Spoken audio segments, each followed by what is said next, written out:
राज्यातील खासगी प्रवासी बस वाहतूकदारांकडून सणासुदीच्या काळात होणाऱ्या अवाजवी तिकीट दरवाढीवर आता राज्य सरकार कठोर पावलं उचलणार आहे।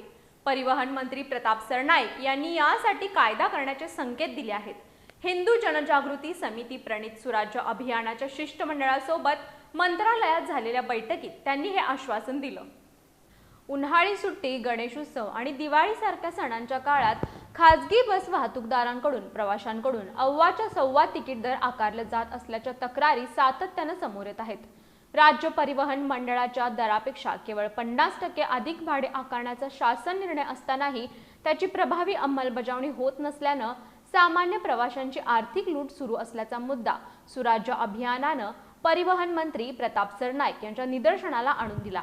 मंत्रालयात झालेल्या बैठकीत परिवहन मंत्री प्रताप सरनाईक यांनी या समस्येची गंभीर दखल घेत खासगी बस तिकीट दरावर नियंत्रण ठेवण्यासाठी कायदा करण्याचा सरकारचा प्रयत्न असल्याचं स्पष्ट केलं।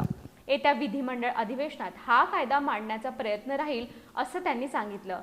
यावेळी रेड बस, मेक माय ट्रिप, गो आयबीबो यासारख्या बेकायदेशीर प्रवासी ग्रिगेटर ॲप्सवर कारवाई करण्याची मागणीही करण्यात आली। तसंच प्रवाशांच्या तक्रारी सोडवण्यासाठी सहपरिवहन आयुक्त आणि सुराज्य अभियानाच्या प्रतिनिधींची विशेष समिती स्थापन करण्याचं आश्वासन देण्यात आलं। बैठकीत एसटी बस स्थानकातील स्वच्छता, बंद दूरध्वनी सेवा आणि बसेसमधील मराठी शुद्ध लेखनाच्या चुका या संदर्भात ही चर्चा झाली।